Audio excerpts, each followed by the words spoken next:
Don't buy a house, guys.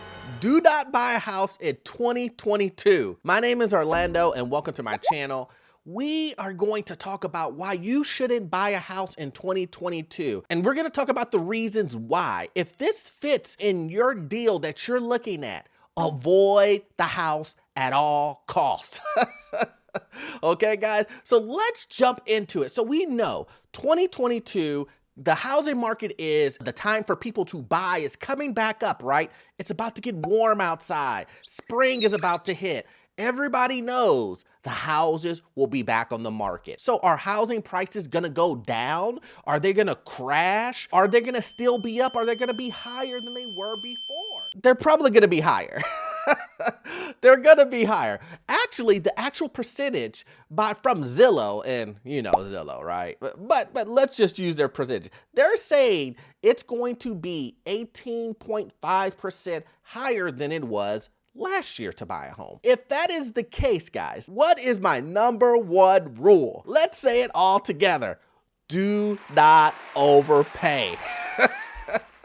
Do not overpay. If you are going to be in a situation, guys, where you will have to overpay to get into your quote unquote dream home, it's not worth it. I can promise you. The same thing applies to what I said last year. You overpay into a house and then the next couple of years it tanks, right? What happens then? You still paying the interest on that inflated amount, X amount of years, you're losing money. It's not worth it. On top of that, let's just say you're one of these individuals who decided to avoid appraisals and avoid walkthroughs and all this other stuff just so you can get into your dream house. Well, now you've got foundation issues, roof issues, the appliances inside don't even work. You know, they worked for 1 year and now they don't work, so you got to replace all of those, right? There's cracks in the tile that you didn't see. Your deck is falling apart. Now, obviously, you hope that all of these things wouldn't happen all at once, but even if one of those things happen, the cost to replace that is going to be a big number, guys. So let's talk about all of the uncertainty that's going to happen. So number two would be all of the uncertainty that's happening in the world. We're just coming off of a pandemic. There's the war that's going on with Ukraine and Russia. That's raising costs of things like lumber, things that are made out of petroleum, right? All of these things, guys, that you may not think like, this won't affect me in buying a house. It does, because global economics will affect us when it comes to buying a house. So what does that mean? If you're going to go buy a new construction, right?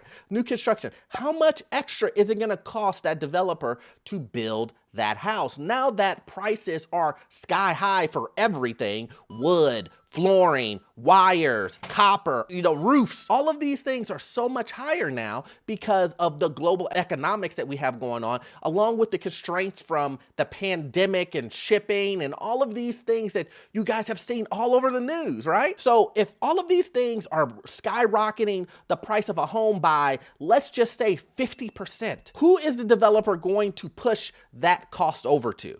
You. That's right. He's going to push it over to you and you are going to pay that extra cost. Now, is that house worth that extra 50%? I don't think so. I don't think so, because once everything normalizes and goes back to the normal costs, you will be left with the bag, holding the bag, left with the overpriced home that you paid $500,000 for, but its actuality is worth $350,000. I don't want to be left with that.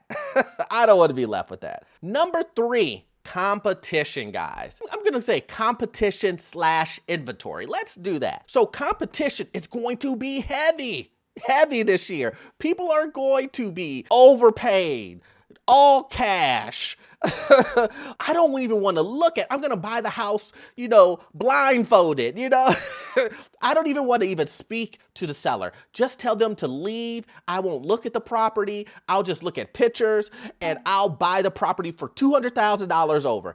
That's the type of competition that you're going to run into when it comes to this year, when it comes to the housing market. Is that worth it? Can you beat this type of competition, especially when there isn't that much inventory. So let's say the inventory stays the same or it's less, right? That means you're gonna have more crazy people out there doing crazy things to get into these overpriced houses. The question to me is do you think that you can compete against someone who's going to do an all cash, buy a property blindfolded with no contingencies at all? I don't think so. I don't think so. I would want to be the person on the upper side of being on the I love competition, but not that type of competition where I have to pay $200,000 over on a property that I haven't even walked through with my family. Who needs to look at something that's the biggest purchase of your life, right? Who needs to do that, right? You don't do that with cars, but you know, you'll do that with the biggest purchase of your life. No problem, no problem. But anyway, you don't want to be that competition, guys. You don't want to be the competition that has to one up and pay $200,001 and not look at a property. You don't want that. Okay, so number 3, this is a big one, guys. Look in the future. With the pandemic happening and everybody going to remote, everything normalizing, do you know what's going on with your job? Is there a possibility that your job could change? Is there a possibility that your company that you've been with for 10 years could lay you off? With things being kind of up in the air, everything going higher, inflation going higher, what do you think companies are doing right now? Companies are laying off people by droves because their prices too are going up. Just like prices for housing is going up, just like shipping prices and all this inflation, you know, prices for oranges and apples and bananas are going up, all of this stuff, gasoline is going up, the cost of doing business is getting higher. And what is the best way to cut expenses, right? Is to get rid of employees. Now, I'm not trying to scare you. I'm not trying to say this is some doom and gloom.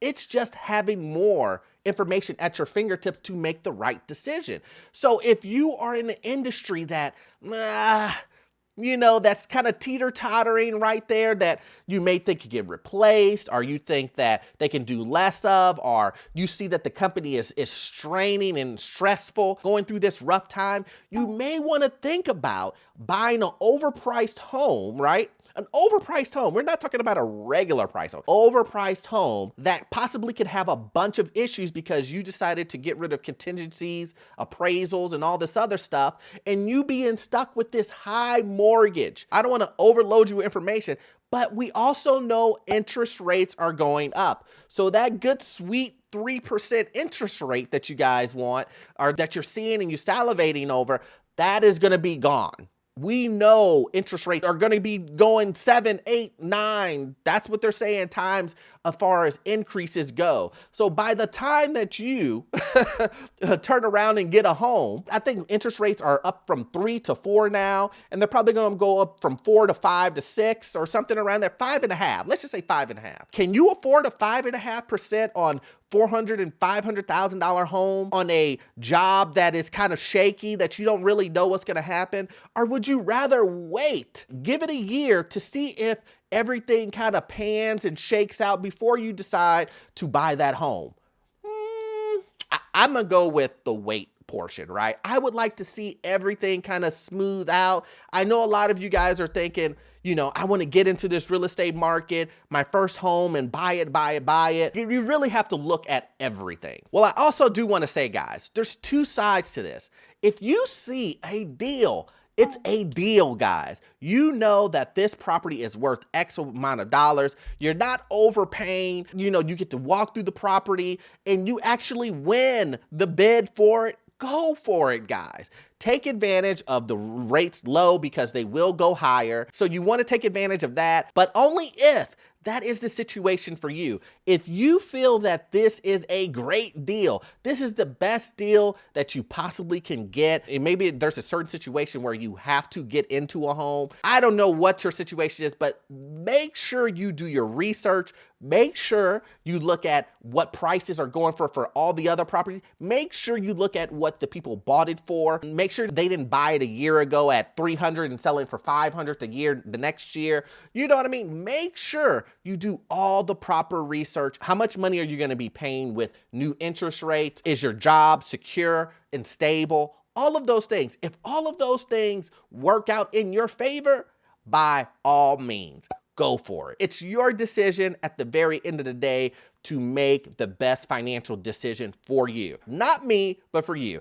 I'm just giving you all the information so you can lay everything out on the table and say, you know what? I didn't think of that. You know what?